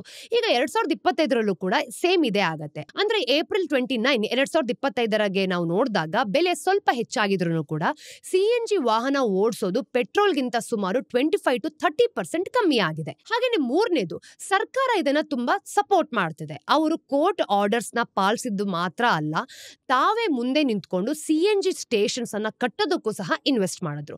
ಹಾಗೆ ಬೆಲೆಗಳನ್ನ ಕಡಿಮೆ ಇಡಬೇಕು ಅಂತ ಪಾಲಿಸಿಸ್ ಕೂಡ ತಗೊಂಡ್ಬಂದ್ಕೊಟ್ರು. ಇದರಿಂದ ಜನರಿಗೆ CNGಗೆ ಬದಲಾಗೋದು ಕೂಡ ತುಂಬಾ ಸುಲಭ ಆಯ್ತು. CNGಯ ಭರ್ಜರಿ ಬೆಳವಣಿಗೆನ ನಾವು ನೋಡೋದಾದ್ರೆ ಈ ಒಂದು ಸ್ವಚ್ಛ ಗಾಳಿ, ಕಡಿಮೆ ಖರ್ಚು ಮತ್ತೆ ಸರ್ಕಾರದ ಬಲವಾದ ಬೆಂಬಲ ಇರೋದ್ರಿಂದ CNG ಬಳಕೆ ಭಾರಿ ಪ್ರಮಾಣದಲ್ಲಿ ಹೆಚ್ಚಾಯಿತು. ಇನ್ನು ಭಾರತದಲ್ಲಿ ಈಗ ನಾವು ನೋಡಿದಾಗ ಸುಮಾರು 7.5 ಮಿಲಿಯನ್ 75 ಲಕ್ಷ ವಾಹನಗಳು CNG ಮೇಲೆನೆ ಓಡಾಡ್ತಿದೆ. ಇನ್ನು 2016ಕ್ಕೆ ನಾವು ಹೋಲಿಸಿದ್ರೆ 3 ಪಟ್ಟು ಹೆಚ್ಚು. CNG ಸ್ಟೇಷನ್ಸ್ ಗಳ ಒಂದು ಸಂಖ್ಯೆಗಳನ್ನ ನಾವು ನೋಡಿದಾಗ ತುಂಬಾ ಫಾಸ್ಟ್ ಆಗಿ ಬೆಳೀತಿದೆ. 2016ರಲ್ಲಿ ಸುಮಾರು 1000 ಇದ್ದಿದ್ದು ಈಗ 7400ಕ್ಕೆ ಹೆಚ್ಚಾಗಿದೆ. ನೋಡಿ, ಇದಕ್ಕೆ ಕಾರ್ ಮೇಕರ್ಸ್ ಕೂಡ ತುಂಬಾ ಸ್ಪಂದಿಸ್ತಿದ್ದಾರೆ ಅಂತ ಹೇಳ್ಬೋದು. ಕೆಲವು ವರ್ಷಗಳ ಹಿಂದೆ ನಾವು ನೋಡಿದಾಗ ಕೇವಲ ಬೆರಳಿಕೆಯಷ್ಟು ಹಿಂದಿದ್ದು ಈಗ CNG ಕಾರ್ ಮಾಡೆಲ್ಸ್ ಗಳು ಜಾಸ್ತಿ ಆಗಿದೆ. ಇವತ್ತು 30ಕ್ಕೂ ಹೆಚ್ಚು ಮಾದರಿಗಳು ಅಂದ್ರೆ ಮಾಡೆಲ್ಸ್ ಗಳು ಬೇರೆ ಬೇರೆ ಬ್ರ್ಯಾಂಡ್ಸ್ ಗಳಲ್ಲಿ ಲಭ್ಯ ಇದೆ, ಗೊತ್ತಾ? ನೋಡಿ, ಆದ್ರೆ ಸಮಸ್ಯೆ ಖಂಡಿತವಾಗ್ಲೂ ಇದೆ. ಹೀಗೆ ಡಿಮ್ಯಾಂಡ್ ತುಂಬಾ ಸ್ಟೇಬಲ್ ಆಗಿ ಬೆಳೀತಿದೆ, ಹೌದು. ಆದ್ರೆ ಹೆಚ್ಚು ಜನ CNGನೂ ಕೂಡ ಆಯ್ಕೆ ಮಾಡ್ಕೊಳ್ತಿದ್ದಾರೆ. ಹೆಚ್ಚು ಸ್ಟೇಷನ್ಸ್ ಗಳು ಕೂಡ ಬರ್ತಿದೆ. ಕಾರ್ ಕಂಪನಿಗಳು ಹೆಚ್ಚು ಮಾಡೆಲ್ಸ್ ಗಳನ್ನ ತಗೊಂಡ್ ಬಂದ್ಕೊಡ್ತಿದೆ. ಮೇಲ್ನೋಟಕ್ಕೆ ಇದೊಂದು ದೊಡ್ಡ ಯಶಸ್ಸಿನ ಕತೆ ತರ ಕಾಣಿಸ್ತಾ ಇದೆ. ಇಷ್ಟೆಲ್ಲ ಇದೆ, ಹೌದು. ಆದ್ರೂ ಕೂಡ ಗ್ಯಾಸ್ ಕಂಪನೀಸ್ಗಳು ಕಡಿಮೆ ಲಾಭವನ್ನ ತಗೊಳ್ತಿದೆ. ಯಾಕೆ? ಸಮಸ್ಯೆ ಇರೋದು ಸಪ್ಲೈ ಸೈಡ್ ನಲ್ಲಿ. ಅದನ್ನ ಅರ್ಥ ಮಾಡ್ಕೊಳ್ಳೋದಕ್ಕೆ ನಾವು APM ಗ್ಯಾಸ್ ಅಂದ್ರೇನು ಅಂತ ಅರ್ಥ ಮಾಡ್ಕೊಳ್ಬೇಕು. ಏನಿದು APM ಗ್ಯಾಸ್? APM ಅಂತಂದ್ರೆ ಅಡ್ಮಿನಿಸ್ಟ್ರೇಟೆಡ್ ಪ್ರೈಸ್ ಮೆಕ್ಯಾನಿಸಮ್ ಅಂತ ಹೇಳ್ತೀವಿ. ಈ ವ್ಯವಸ್ಥೆಯ ಅಡಿಯಲ್ಲಿ ಸರ್ಕಾರ ಏನ್ ಮಾಡುತ್ತೆ ಗೊತ್ತಾ? ನ್ಯಾಚುರಲ್ ಗ್ಯಾಸ್ ಅನ್ನ ಕಂಪನಿಗಳಿಗೆ ಒಂದು ನಿಗದಿತ ಸಬ್ಸಿಡಿಯಲ್ಲಿ ಬೆಲೆಯನ್ನ ಪೂರೈಸುತ್ತೆ. ಈ ಗ್ಯಾಸ್ ಹೆಚ್ಚಾಗಿ ONGC ಅಂತಹ ಒಂದು ಸರ್ಕಾರಿ ಸ್ವಾಮ್ಯದ ಕಂಪನಿಗಳು ನಡೆಸುವಂತಹ ಗ್ಯಾಸ್ ಕ್ಷೇತ್ರಗಳಿಂದ ಬರುತ್ತೆ. ಇದು ಯಾಕೆ ಮುಖ್ಯ ಅಂತಂದ್ರೆ ಈ APM ಗ್ಯಾಸ್ ನ ನಾವು ನೋಡಿದಾಗ ಮಾರುಕಟ್ಟೆಯಲ್ಲಿ ಗ್ಯಾಸ್ ತಗೊಳ್ಳೋದಕ್ಕಿಂತ ತುಂಬಾ ಕಡಿಮೆ ರೇಟಲ್ಲಿ ಸಿಗತ್ತೆ. ಹಾಗೆ ಹಲವು ವರ್ಷಗಳಿಂದನೂ ಕೂಡ ಇದೇ ರೀತಿ ಫಾಲೋ ಆಗ್ತಾ ಬರ್ತಿದೆ. ಇನ್ನು ಭಾರತದಲ್ಲಿ ಸಿಎನ್ಜಿ ವ್ಯವಸ್ಥೆಗೆ ಇದು ಬೆನ್ನೆಲುಬು ಆಗಿದೆ ಅಂತ ಹೇಳ್ಬೋದು. ಇದು ಕಂಪನಿಗಳಿಗೆ ಸಿಎನ್ಜಿಯನ್ನು ತುಂಬಾ ಕಡಿಮೆ ರೇಟ್ಗೆ ಕೂಡ ಮಾರಾಟ ಮಾಡಿ ತಮ್ಮ ವ್ಯಾಪಾರವನ್ನು ನಡೆಸೋದಕ್ಕೂ ಸಹ ತುಂಬಾ ಲಾಭ ಗಳಿಸೋದಕ್ಕೂ ಸಹ ಒಂದು ಅವಕಾಶವನ್ನ ಮಾಡಿಕೊಡ್ತು. ಆದ್ರೆ ಈಗ ವ್ಯವಸ್ಥೆ ತುಂಬಾ ಅಲ್ಲಾಡ್ತಿದೆ ನೋಡಿ. ಈ ಎಪಿಎಂ ಗ್ಯಾಸ್ ಅನ್ನ ನಾವು ನೋಡಿದಾಗ ಇದನ್ನ ಪೂರೈಸುವ ಒಂದು ಸರ್ಕಾರಿ ಗ್ಯಾಸ್ ಕ್ಷೇತ್ರಗಳು ತುಂಬಾ ಹಳೇದಾಗ್ತಿದೆ. ಅವುಗಳ ಉತ್ಪಾದನೆ ನೋಡಿದಾಗ ಪ್ರತಿ ವರ್ಷ 9-10% ಕಡಿಮೆ ಆಗ್ತಿದೆ. ಹಾಗೆ ಅವುಗಳ ಬದಲು ಹೊಸ ದೊಡ್ಡ ಒಂದು ದೇಶೀಯ ಗ್ಯಾಸ್ ಕ್ಷೇತ್ರಗಳು ನಮ್ಗೆ ಸಿಕ್ಕಲ್ಲ. ಹಾಗಾಗಿ ಒಂದು ಕಡಿಮೆಯ ಒಂದು ಎಪಿಎಂ ಗ್ಯಾಸ್ ನ ಒಟ್ಟು ಪೂರೈಕೆ ಕಡಿಮೆ ಆಗೋಗ್ತಾ ಇದೆ. ಈ ಒಂದು ಸಪ್ಲೈ ಚೈನ್ ನಾವು ನೋಡಿದಾಗ ಕಡಿಮೆ ಆಗ್ತಿರೋದನ್ನ ನಿಭಾಯಿಸಬೇಕು ಅಂತ ಸರ್ಕಾರ ಸಿಟಿ ಗ್ಯಾಸ್ ಡಿಸ್ಟ್ರಿಬ್ಯೂಷನ್ ಕಂಪನೀಸ್ಗೆ ಕೊಡುವಂತಹ ಒಂದು ಎಪಿಎಂ ಗ್ಯಾಸ್ ಪ್ರಮಾಣವನ್ನ ಕಡಿಮೆ ಮಾಡೋದು ಕೂಡ ಬಂದಿದೆ ಅಂತ ಹೇಳ್ಬೋದು. ಅಕ್ಟೋಬರ್ 2024 ನಾವು ನೋಡಿದಾಗ ಇದರ ಒಂದು ಹಂಚಿಕೆ 68% ಇಂದ 51%ಗೆ ಇಳಿಸಲಾಯಿತು. ಇದಾದ್ಮೇಲೆ ನವೆಂಬರ್ನಲ್ಲಿ ಅದು ಕೇವಲ 37%ಗೆ ಇಳಿದೋಗಿದೆ. ಇನ್ನು ಜನವರಿ 2025 ನಾವು ನೋಡಿದಾಗ ಸ್ವಲ್ಪ ಜಾಸ್ತಿ ಆದ್ರೂ ಕೂಡ ಒಟ್ಟಾರೆಯಾಗಿ ಸಬ್ಸಿಡೀಸ್ ನಾವು ನೋಡಿದಾಗ ಇದರ ಒಂದು ಗ್ಯಾಸ್ ನ ಪೂರೈಕೆ ತೀವ್ರವಾಗಿ ಕುಸಿದೋಗಿದೆ. ಇದರ ಪರಿಣಾಮವೇನು ನೋಡಿ, ಈ ಒಂದು ಸಿಎನ್ಜಿ ಡಿಸ್ಟ್ರಿಬ್ಯೂಟರ್ಸ್ ನಾವು ನೋಡಿದಾಗ ದೊಡ್ಡ ಸಮಸ್ಯೆ ಇಲ್ಲಿರೋದು ಕಾಣುತ್ತೆ. ಅವ್ರಿಗೆ ಈ ಒಂದು ಗ್ಯಾಸ್ ಕಡಿಮೆ ರೇಟಲ್ಲೇನೋ ಸಿಗ್ತಾ ಇದೆ. ಡಿಮ್ಯಾಂಡ್ ಪೂರೈಸೋದಕ್ಕೆ ಅವರು ಮಾರುಕಟ್ಟೆಯಿಂದ ಹೆಚ್ಚು ದುಬಾರಿ ಗ್ಯಾಸ್ ಅನ್ನ ತಗೊಂಡ್ ಬಂದ್ ಕೊಡ್ತಾ ಇದ್ದಾರೆ. ಒಂದು ಇಂಪೋರ್ಟೆಡ್ ಲಿಕ್ವಿಫೈಡ್ ನ್ಯಾಚುರಲ್ ಗ್ಯಾಸ್ ಅಥವಾ ಸಬ್ಸಿಡಿ ಇಲ್ಲದೆ ಇರುವಂತಹ ದೇಶೀಯ ಗ್ಯಾಸ್ ಅಂತ ಹೇಳ್ಬೋದು. ಇವೆರಡು ಆಯ್ಕೆಗಳು ತುಂಬಾ ಕಾಸ್ಟ್ಲಿ ಅಲ್ವಾ? ಎಪಿಎಂ ಗ್ಯಾಸ್ ಸದ್ಯಕ್ಕೆ ಪ್ರತಿ MMBTU ಅಂದ್ರೆ ಇದನ್ನ ಗ್ಯಾಸ್ ಅಳೆಯುವ ಪ್ರತಿ ಯೂನಿಟ್ ಅಂತ ಹೇಳ್ತೀವಿ, ಆಯ್ತಾ? ಸುಮಾರು $6.75 ಅಲ್ಲಿ ಖರ್ಚಾದ್ರೆ ಬೇರೆ ಆಯ್ಕೆಗಳಿಗೆ $10-14 ಕೂಡ ಖರ್ಚಾಗಬಹುದು. ಹಾಗಾಗಿ ನೀವೇ ಯೋಚನೆ ಮಾಡಿ, ಒಂದು ಸಿಎನ್ಜಿ ಡಿಸ್ಟ್ರಿಬ್ಯೂಟರ್ ಎಪಿಎಂ ಗ್ಯಾಸ್ ನಿಂದ ಮಾರ್ಕೆಟ್ ಗ್ಯಾಸ್ಗೆ ಬದಲಾಯಿಸಬೇಕು ಅಂತಂದ್ರೆ ಅವ್ರು ಕೊಳ್ಳುವ ಖರ್ಚು ಒಂದೇ ರಾತ್ರಿಯಲ್ಲಿ ಬಹುತೇಕ ಡಬಲ್ ಆಗತ್ತೆ. ಇದೇ ಅವರ ಲಾಭಕ್ಕೆ ಹೊಡೆತ ಕೊಡ್ತಿರೋದು. ಅಂದ್ರೆ ಅವರು ಒಂದು ಡೈಲಮದಲ್ಲಿ ಸಿಕ್ಕಾಕೊಂಡಿದ್ದಾರೆ. ಹೆಚ್ಚುವರಿ ಖರ್ಚನ್ನ ತಾವೇ ಹೊತ್ಕೊಂಡ್ರೆ ಅವರ ಒಂದು ಪ್ರಾಫಿಟ್ ಮಾರ್ಜಿನ್ಸ್ ಮಾಯ ಆಗೋಗುತ್ತೆ. ಇನ್ನು ಬೆಲೆಗಳು ಕೂಡ ತುಂಬಾ ಹೆಚ್ಚಾಗೋದ್ರೆ ಗ್ರಾಹಕರಿಗೆ ಸಿಎನ್ಜಿ ತುಂಬಾ ಕಡಿಮೆ ಆಯ್ಕೆ ಅಂತ ಅನ್ಸದೆ ಕೂಡ ಇರಬಹುದು. ಹಾಗೆ ಅವರು ಪೆಟ್ರೋಲ್ ಅಥವಾ ಡೀಸೆಲ್ಗೆ ವಾಪಸ್ ಹೋಗ್ಬೋದು. ಇಲ್ಲಿವರೆಗೆ ಅವರು ಎರಡನ್ನೂ ಕೂಡ ಸ್ವಲ್ಪ ಸ್ವಲ್ಪ ಮಾಡ್ಕೊಂಡು ಬಂದಿದ್ದಾರೆ. ಸಣ್ಣ ಬೆಲೆ ಏರಿಕೆಗಳಾಗಿರ್ಬೋದು ಮತ್ತೆ ಕಡಿಮೆ ಮಾರ್ಜಿನ್ಸ್ಗಳು. ಆದ್ರೆ ಎರಡೂ ಆಯ್ಕೆಗಳು ಶಾಶ್ವತವಾಗಿ ನಡೆಯೋದಿಲ್ಲ ಅಲ್ವಾ? ಹೆಚ್ಚು ಗ್ಯಾಸ್ ಅನ್ನ ಇಂಪೋರ್ಟ್ ಮಾಡ್ಕೊಳ್ಬಹುದು ತಾನೆ. ನೀವು ಕೇಳ್ಬೋದು, ಈ ಕೊರತೆಯನ್ನ ನೀಗಿಸೋದಕ್ಕೆ ಭಾರತ ಯಾಕೆ ಹೆಚ್ಚು ಗ್ಯಾಸ್ ಅನ್ನ ಇಂಪೋರ್ಟ್ ಮಾಡ್ಕೊಳ್ಬಾರ್ದು? ಮಾತ್ನಲ್ಲಿ ಹೇಳೋದಾದ್ರೆ ಅದು ಸಾಧ್ಯ, ಆದ್ರೆ ಅದು ಸುಲಭವಲ್ಲ. ಭಾರತಕ್ಕೆ ಬೇರೆ ದೇಶಗಳಿಂದ ಗ್ಯಾಸ್ ತರೋದಕ್ಕೆ ಯಾವುದೇ ಗ್ಯಾಸ್ ಪೈಪ್ಲೈನ್ಸ್ ಇಲ್ಲ. ಹಾಗಾಗಿ ಗ್ಯಾಸ್ ಅನ್ನ ಇಂಪೋರ್ಟ್ ಮಾಡ್ಕೊಳ್ಬೇಕು ಅಂತಂದ್ರೆ ನಾವು ಹಡಗುಗಳ ಅಂದ್ರೆ ಶಿಪ್ಸ್ ಮೂಲಕನೇ ಮಾಡ್ಬೇಕಾಗತ್ತೆ. ಅದು ಒಂದು ಸರಳವಾದ ಕೆಲಸ ಅಂತ ನಿಮ್ಗನ್ಸತ್ತಾ? ಖಂಡಿತವಾಗ್ಲೂ ಹಡಗುಗಳಿಂದ ಇಂಪೋರ್ಟ್ ಮಾಡ್ಕೊಳ್ಳೋದು ಸುಲಭವಾದ ವಿಷಯ ಅಲ್ವೇ ಅಲ್ಲ. ಹಡಗಿನಲ್ಲಿ ಗ್ಯಾಸ್ ಸಾಗಿಸೋದಕ್ಕೆ ಅದನ್ನ ಮೊದಲು ಲಿಕ್ವಿಡ್ ರೂಪಕ್ಕೆ ತರಬೇಕು. ಅಂದ್ರೆ ರಫ್ತು ಮಾಡುವ ದೇಶದಲ್ಲಿ ಅದನ್ನ ತುಂಬಾ ತಣ್ಣಗೆ ಮಾಡಬೇಕು. ಹಡಗು ಭಾರತಕ್ಕೆ ಬಂದ ನಂತರ ಆ ಗ್ಯಾಸ್ ಅನ್ನ ಮತ್ತೆ ಅನಿಲ ರೂಪಕ್ಕೆ ತಗೊಂಬಂದ್ ಕೊಡ್ಬೇಕಾದ್ರೆ ಕರಾವಳಿಯ ಹತ್ರ ಈ ರೀಗ್ಯಾಸಿಫಿಕೇಶನ್ ಟರ್ಮಿನಲ್ ಬೇಕು. ನಂತರ ಅದನ್ನ ಈ ಕೋಸ್ಟಲ್ ಟರ್ಮಿನಲ್ಸ್ ಇಂದನೇ ಪೈಪ್ ಲೈನ್ಗಳು ಅಥವಾ ಒಂದು ಟ್ರಕ್ಸ್ ಮೂಲಕ ಬೆಂಗಳೂರಿನಂತಹ ನಗರಗಳಿಗೆ ಸಾಗಿಸ್ಬೇಕು. ಈ ಇಡೀ ಪ್ರಕ್ರಿಯೆ ಏನಿದೆ ಗೊತ್ತಾ, ತುಂಬಾ ಕಾಸ್ಟ್ಲಿ ಆಗಿದೆ. ಅದಕ್ಕೋಸ್ಕರನೇ ಇಂಪೋರ್ಟೆಡ್ LNG ಹೆಚ್ಚಾಗಿ ದೇಶೀಯ ಗ್ಯಾಸ್ಗಿಂತ 2-3 ಪಟ್ಟು ಹೆಚ್ಚಾಗಿ ಖರ್ಚಾಗತ್ತೆ. ಇನ್ನೊಂದು ಸಮಸ್ಯೆ ಇದೆ, ಅಂದ್ರೆ ಅನ್ಸರ್ಟನಿಟಿ. LNG ಆಮದು ಮಾಡ್ಕೊಳ್ಳಲು ಸಮಯ ಮತ್ತೆ ಯೋಜನೆ ಕೂಡ ಬೇಕಾಗತ್ತೆ. ಆದ್ರೆ ಭಾರತದಲ್ಲಿ ಗ್ಯಾಸ್ ಪಾಲಿಸಿ ನೀತಿಯನ್ನ ನೋಡಿದಾಗ ಇದು ತುಂಬಾ ಅನ್ಸರ್ಟನಿಟಿ ಅಂತ ಹೇಳ್ಬೋದು. ಈ ದೇಶೀಯ ಗ್ಯಾಸ್ ಹಂಚಿಕೆಗಳನ್ನ ಯಾವುದೇ ಮುನ್ಸೂಚನೆ ಇಲ್ಲದೆ ಕಡಿತಗೊಳಿಸಲಾಗತ್ತೆ. ಅಂದ್ರೆ ಹೆಚ್ಚುವರಿ LNG ಇಂಪೋರ್ಟ್ಸ್ ಅನ್ನ ನಾವು ನೋಡಿದಾಗ ಬೇಗನೆ ವ್ಯವಸ್ಥೆ ಮಾಡೋದಕ್ಕೂ ಸಹ ಸಾಧ್ಯ ಇರಲ್ಲ. ಹಾಗಾಗಿ ಭಾರತ LNG ಟರ್ಮಿನಲ್ಸ್ ಮತ್ತೆ ಇನ್ಫ್ರಾಸ್ಟ್ರಕ್ಚರ್ ಅನ್ನ ಹೆಚ್ಚಿಸಿದ್ರು ಕೂಡ ಈ ಒಂದು ಆಮದುಗಳು ಎಪಿಎಂ ಗ್ಯಾಸ್ ನ ಕೊರತೆಯನ್ನ ಪೂರ್ತಿಯಾಗಿ ನೀಗಿಸೋದಕ್ಕೆ ಸಾಧ್ಯ ಇಲ್ಲ. ಹಾಗೇನೆ ಬೇಗನೂ ಕೂಡ ಆಗಲ್ಲ, ತುಂಬಾ ಅಗ್ಗವಾಗಿಯೂ ಕೂಡ ಇರೋದಿಲ್ಲ. ಪೂರೈಕೆ ಬೇಡಿಕೆ ಹೊಂದಾಣಿಕೆನ ನೋಡಿದಾಗ ಯಾವ ರೀತಿ ಅಡಚಣೆಗಳು ಬರ್ತಿದೆ ನೋಡಿ. ಹೆಚ್ಚುತ್ತಿರುವ ಬೇಡಿಕೆ ಮತ್ತೆ ಬಿಗಿಯಾದ ಅನಿಶ್ಚಿತ ಪೂರೈಕೆನ ನಾವು ನೋಡಿದಾಗ ಇದ್ರ ನಡುವೆ ಹೊಂದಾಣಿಕೆಯ ಕೊರತೆ ಇಡೀ ವ್ಯವಸ್ಥೆಯ ಮೇಲಿರುವಂತಹ ಪ್ರೆಷರ್ ಅನ್ನ ಜಾಸ್ತಿ ಮಾಡ್ತಾ ಇದೆ ನೋಡಿ. ಭಾರತದ ದೇಶೀಯ ಗ್ಯಾಸ್ ಉತ್ಪಾದನೆ ನಾವು ನೋಡಿದಾಗ ತುಂಬಾ ಹೆಚ್ಚಾಗಿ ಸ್ಟಾಗ್ನೆಂಟ್ ಆಗಿದೆ ಅಲ್ವಾ? ಕಳೆದ ದಶಕದಲ್ಲಿ ಉತ್ಪಾದನೆ ಕೇವಲ 3% ಅಷ್ಟು ಹೆಚ್ಚಾಗಿದೆ, ಆದ್ರೆ ಬೇಡಿಕೆ ಡಿಮ್ಯಾಂಡು 30% ಅಷ್ಟು ಏರಿದೆ. ಇದರರ್ಥ ಭಾರತ ಈಗ ಒಂದು ತನ್ನ ನೈಸರ್ಗಿಕ ಅನಿಲದ ಅಗತ್ಯಗಳಲ್ಲಿ ಕೇವಲ ಅರ್ಧದಷ್ಟು ಮಾತ್ರ ಸ್ಥಳೀಯ ಉತ್ಪಾದನೆಯಿಂದ ಪೂರೈಸ್ತಿದೆ ಅಂತ. ಇದಕ್ಕೆ ಕಾರಣ ಎಪಿಎಂ ಗ್ಯಾಸ್ ಪೂಲ್ ಬತ್ತಿ ಹೋಗ್ತಿದೆ ಅನ್ನೋದು. ಅದೇ ಸಮಯದಲ್ಲಿ ಇನ್ಫ್ರಾಸ್ಟ್ರಕ್ಚರ್ ನಾವು ನೋಡಿದಾಗ ಒಂದು ಬಾಟಲ್ ಬಾಟಲ್ ನೆಕ್ಸ್ ಪರಿಸ್ಥಿತಿಯನ್ನು ಕೂಡ ಇನ್ನಷ್ಟು ಹದೆಗಡಿಸ್ತಿದೆ. ಭಾರತ ಪೈಪ್ಲೈನ್ಸ್ ಮತ್ತೆ ಟರ್ಮಿನಲ್ಸ್ ಅನ್ನ ಅತಿ ವೇಗವಾಗಿ ನಿರ್ಮಿಸ್ತಿದ್ರು ಕೂಡ ನೆಟ್ವರ್ಕ್ ಅಲ್ಲಿ ಇನ್ನೂ ಕೂಡ ದೌರ್ಬಲ್ಯವಾಗಿದೆ ಅಂತ. ಫಾರ್ ಎಕ್ಸಾಂಪಲ್, ಕಳೆದ ಮೇ ತಿಂಗಳಲ್ಲಿ ನಾವು ನೋಡಿದಾಗ ಪುಣೆಯಲ್ಲಿ ಪೈಪ್ಲೈನ್ ಸಮಸ್ಯೆಯಿಂದಾಗಿ ಇಡೀ ನಗರದಲ್ಲಿ CNG ಕೊರತೆ ಆಯಿತು. ಅರ್ಧಕ್ಕಿಂತ ಹೆಚ್ಚು ಸ್ಟೇಷನ್ಸ್ಗಳು ಕೂಡ ಖಾಲಿ ಆಗೋಯ್ತು. ಅಂದ್ರೆ ಡ್ರೈವರ್ಸ್ಗಳು ಸ್ಟೇಷನ್ಸ್ಗಳು ಖಾಲಿ ಆಗಿರೋದ್ರಿಂದ ಗಂಟೆಗಟ್ಲೆ ಸಾಲ್ನಲ್ಲಿ ನಿಂತ್ಕೊಂಡು ಕಾಯ್ಬೇಕಾಯ್ತು ಗೊತ್ತಾ. ಇನ್ನು ಗ್ಯಾಸ್ ಹಂಚಿಕೆಯಲ್ಲಾಗುವಂತಹ ಆದ್ಯತೆಗಳು ಮತ್ತೆ ಎಚ್ಚರಿಕೆಗಳಾದ್ರೂ ಯಾವ ರೀತಿ ಇರುತ್ತೆ ನೋಡಿ. ಗ್ಯಾಸ್ ಕಡಿಮೆ ಆದಂತೆ ಸರ್ಕಾರ ಯಾರಿಗೆ ಮೊದಲು ಕೊಡಬೇಕು ಅನ್ನೋ ಒಂದು ಆದ್ಯತೆನ ನೀಡಬೇಕಾಗತ್ತೆ ನೋಡಿ. ಮನೆಗಳಿಗೆ ಕೊಡುವ ಪೈಪ್ಡ್ ಗ್ಯಾಸ್ ಆಗಿರ್ಬೋದು, ರಾ ಮೆಟೀರಿಯಲ್ಸ್ಗೆ ಯೂಸ್ ಮಾಡುವಂತಹ ಗ್ಯಾಸ್ ಆಗಿರ್ಬೋದು, ಮತ್ತೆ ಇಂಡಸ್ಟ್ರೀಸ್ಗೆ ಬಳಸುವಂತಹ ಗ್ಯಾಸ್ ಆಗಿರ್ಬೋದು, ಸಾರಿಗೆಗೆ ಬೇಕಾದಂತಹ ಗ್ಯಾಸ್ಗಳಾಗಿರ್ಬೋದು, CNG, ಇವುಗಳಲ್ಲಿ ಸಾಮಾನ್ಯವಾಗಿ CNG ಕೊನೆಯ ಸ್ಥಾನದಲ್ಲಿ ಬರುತ್ತೆ. ಹಾಗಾಗಿ ಕೊರತೆಯಾದಾಗ ವಾಹನಗಳಿಗೆ ಮೊದಲು ತೊಂದರೆ ಆಗೋದು. ನಾವೀಗಾಗಲೇ ಇದರ ಸೂಚನೆಗಳನ್ನ ನಗರದಲ್ಲಿ ನೋಡ್ತಿದ್ದೀವಿ. ಕೆಲವು ಪ್ರದೇಶಗಳಲ್ಲಿ ನೋಡಿದಾಗ CNG ಸ್ಟೇಷನ್ಗಳಲ್ಲಿ ಲೋ ಪ್ರೆಷರ್ ಸಮಸ್ಯೆಗಳು ಒಂದು ಉದ್ದನೆಯ ಸರದಿಯಲ್ಲಿ ಕಾಣುತ್ತೆ. ಅಂದ್ರೆ ಜಾಸ್ತಿ ಸವಾಲುಗಳನ್ನ ಉಂಟು ಮಾಡುತ್ತೆ. ಹಾಗೇನೆ ಒಂದು ಟೆಂಪರರಿ ಕ್ಲೋಜರ್ಸ್ಗಳು ಕೂಡ ವರದಿ ಆಗ್ತಿದೆ. ನಾವು ಒಬ್ಬರೇ ಅಲ್ಲ, ಪಾಕಿಸ್ತಾನ ಆಗಿರ್ಬೋದು, ಬಾಂಗ್ಲಾದೇಶಗಳಲ್ಲೂ ಕೂಡ ಇತ್ತೀಚೆಗೆ ದೊಡ್ಡ ಸಪ್ಲೈ ಇಶ್ಯೂಸ್ಗಳಾಗಿದೆ. ಪಾಕಿಸ್ತಾನದಲ್ಲಿ ಕೆಲವು ಪ್ರದೇಶಗಳಲ್ಲಿ ನಾವು ನೋಡಿದಾಗ CNG ಸ್ಟೇಷನ್ಸ್ಗಳು ತಿಂಗಳಾನುಗಟ್ಲೆ ಮುಚ್ಚೋಗಿದೆ. ಇನ್ನು ಬಾಂಗ್ಲಾದೇಶಗಳಲ್ಲಿ ಗ್ಯಾಸ್ನ ಉಳಿಸಬೇಕು ಅಂತ CNG ಸ್ಟೇಷನ್ಸ್ ಅನ್ನ ಕಾರ್ಯನಿರ್ವಹಿಸುವ ಸಮಯವನ್ನು ಕೂಡ ಕಮ್ಮಿ ಮಾಡೋಗಿದ್ದಾರೆ. ಭಾರತ ಇನ್ನೂ ಆ ಸ್ಥಿತಿಗೆ ತಲುಪಿಲ್ಲ. ಆದ್ರೆ ಆ ಸಮಸ್ಯೆಗಳನ್ನ ಬಗೆಹರಿಸಿದ್ರೆ ಏನಾಗ್ಬೋದು ಎಂಬುದಕ್ಕೆ ಒಂದು ಸ್ಪಷ್ಟ ಏರಿಕೆ ಇಲ್ಲೇ ಕಾಣುತ್ತೆ. ಮುಂದಿನ ದಾರಿ ಮತ್ತೆ ಸವಾಲುಗಳಾದ್ರೂ ಯಾವ ರೀತಿ ಇದೆ? ಈ ಎಲ್ಲಾ ಸವಾಲುಗಳ ನಡುವೆ ಭಾರತದಲ್ಲಿ CNGಯ ಒಂದು ಲಾಂಗ್ ಟರ್ಮ್ ಔಟ್ಲುಕ್ ಅನ್ನ ನಾವು ನೋಡಿದಾಗ ಪೂರ್ತಿಯಾಗಿ ಕತ್ಲಾಗಿಲ್ಲ. ಭಾರತದ ಒಟ್ಟಾರೆ ಶಕ್ತಿ ಮಿಶ್ರಣದಲ್ಲಿ ನಾವು ನೋಡಿದಾಗ ನೈಸರ್ಗಿಕ ಅನಿಲದ ಪಾಲನ್ನ ಈಗಿನ ಸುಮಾರು 6.5% ಇಂದ 2030 ಹೊತ್ತಿಗೆ 15%ಗೆ ಹೆಚ್ಚಿಸಬೇಕು ಅಂತ ಸರ್ಕಾರ ಈಗಲೂ ಕೂಡ ಬಯಸ್ತಿದೆ. ಆ ಬದಲಾವಣೆಯಲ್ಲಿ CNG ಒಂದು ಪ್ರಮುಖ ಪಾತ್ರವನ್ನು ಕೂಡ ವಹಿಸತ್ತೆ ನೋಡಿ. ಆದ್ರೆ CNGಯನ್ನ ತುಂಬಾ ಪಾಪ್ಯುಲರ್ ಮಾಡಿದ ಮಾಡೆಲ್ ಅಂತಂದ್ರೆ ಅದು ಕಡಿಮೆ ರೇಟ್ನ ಒಂದು ದೇಶೀಯ ಗ್ಯಾಸ್ ಮತ್ತೆ ಸ್ಥಿರವಾದ ಪಾಲಿಸಿ ಅಲ್ವಾ.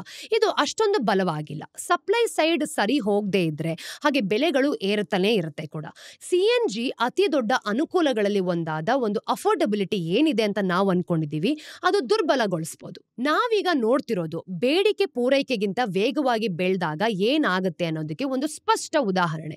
ಒಂದು ದಶಕಕ್ಕೂ ಹೆಚ್ಚು ಕಾಲ ಈ ಈಕ್ವೇಶನ್ ಕೆಲಸ ಮಾಡಿತ್ತು ಕೂಡ.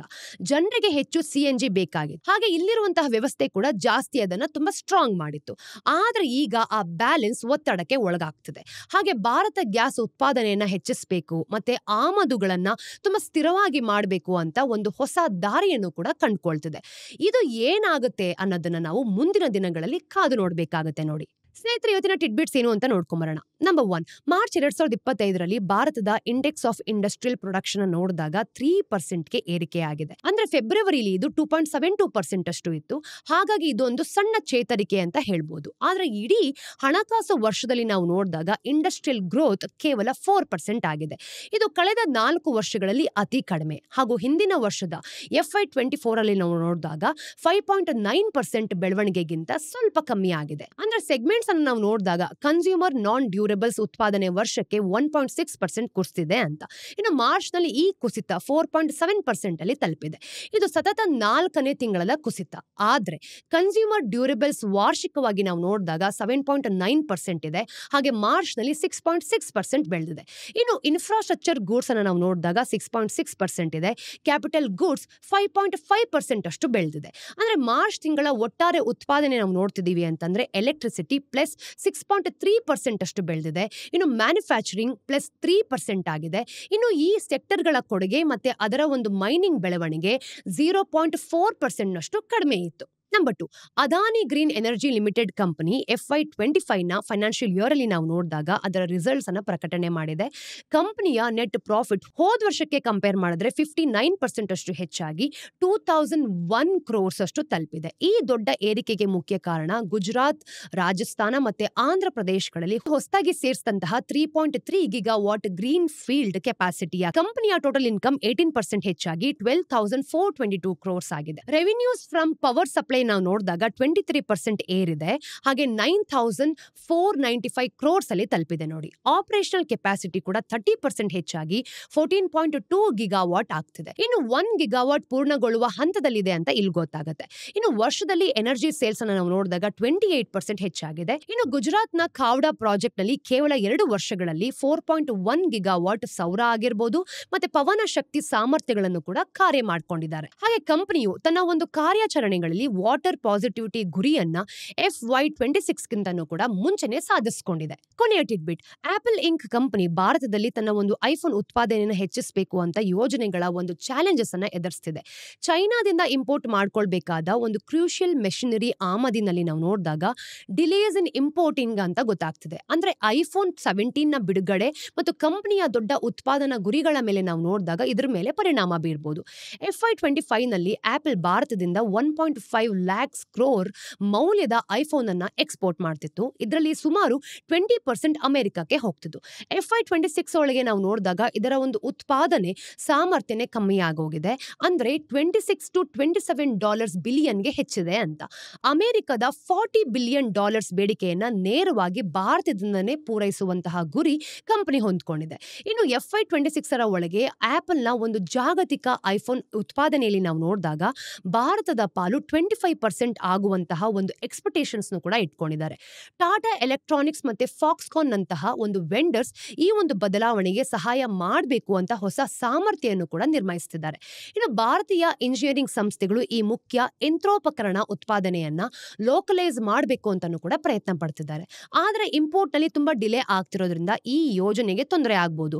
ಮತ್ತೆ ಒಂದು ಜಾಗತಿಕ ಎಲೆಕ್ಟ್ರಾನಿಕ್ಸ್ ಮ್ಯಾನುಫ್ಯಾಕ್ಚರಿಂಗ್ ನಲ್ಲಿ ಭಾರತದ ಪಾಲು ಕೂಡ ನಿಧಾನವಾಗಬಹುದು. ಸ್ನೇಹಿತರೆ, ಇದು ಇವತ್ತಿನ ಝೀರೋದ ಮಾರ್ಕೆಟ್ಸ್ನ ದ ಡೈಲಿ ಬ್ರೀಫ್ನ ಅಪ್ಡೇಟ್. ನಿಮ್ಮೆಲ್ಲರಿಗೂ ಸಹ ವಿಡಿಯೋ ಇಷ್ಟ ಆಗಿದೆ ಅಂತ ನಾನು ಅನ್ಕೊಂಡಿದ್ದೀನಿ. ಇಷ್ಟ ಆದಲ್ಲಿ ಲೈಕ್ ಮಾಡಿ, ಶೇರ್ ಮಾಡಿ, ಸಬ್ಸ್ಕ್ರೈಬ್ ಮಾಡಿ. ಮತ್ತಷ್ಟು ಅಪ್ಡೇಟ್ಸ್ ಒಂದಿಗೆ ನಾನು ನಿಮಗೆ ಮುಂದಿನ ವಿಡಿಯೋಲಿ ಸಿಗ್ತೀನಿ. Till then take care.